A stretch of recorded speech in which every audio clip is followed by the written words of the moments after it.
I think the first time I ever went was I had met my husband when I was 14, and he wanted me to go to the races. I was more of a girly girl at that time. I wasn't real sure if it was something I was going to like or, right. But then we kept going, and then it never stopped. And then he started taking me to the Gators shop, and I started getting more and more into it, and then it became part of our life for a long time.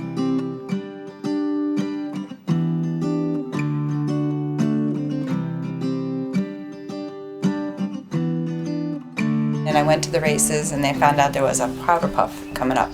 And I asked my brother-in-law, Ricky, if I could race with his car, and he said okay. What year is this? 1979. Okay. Yeah. And I was 18th in the field. I don't remember how many there were. I think I might have even been the last one. But and Emma was on the pole, as a matter of fact, I think, first or second.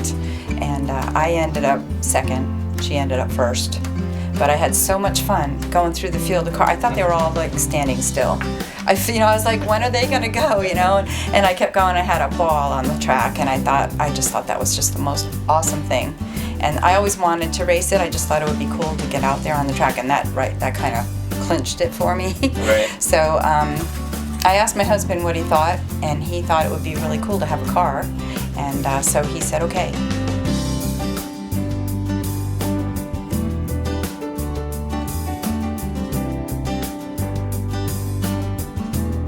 I just remember this room full of men, and I was afraid to stand up, and he was standing up in the front. I think he had a chair or a table up there, but I told my husband I got to ask, because I can't just show up and then have him tell me there's a rule that women can't race, I stood up and asked the question if there was any rules against women racing, because I had never seen a woman race before. Right. And he kind of hesitated, and he said, well, no, there's no rules against women racing.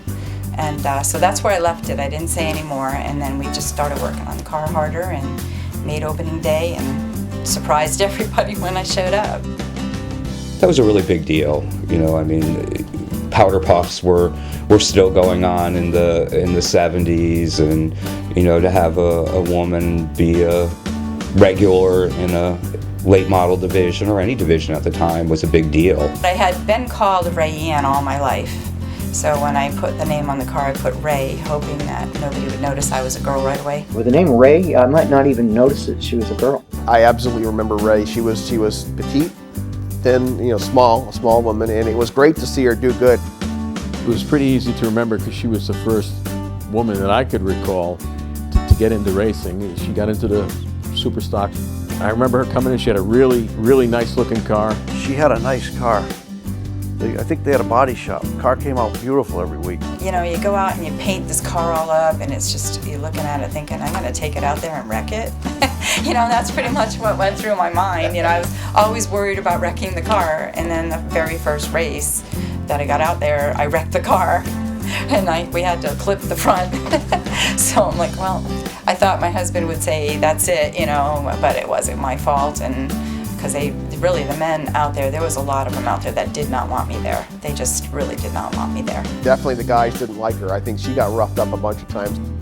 I have a picture of her somewhere walking away from a crashed race car with her helmet in her hand. And they definitely in the beginning did not like women racing with them. It was hard for them in the beginning. It was so tough back then to qualify. When I say tough, you'd be lined up 2 by 2 for a number of laps and have to try to pick your way through. So I just recall, and there was a lot of crashes back then, so it was very tough for anybody to start out back then. Did you feel intimidated being out there? Yeah, very much so. Yeah, I had butterflies every time.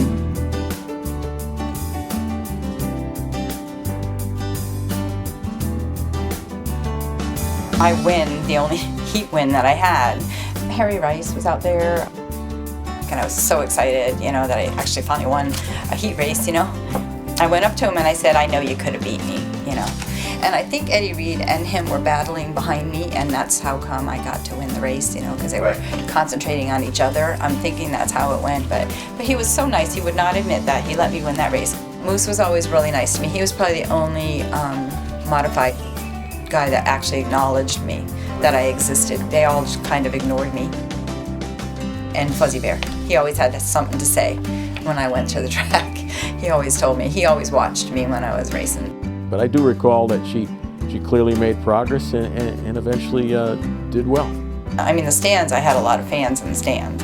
I just lived on cloud 9 the first year anyway, so Just to be out yeah, just being there was exciting, you know.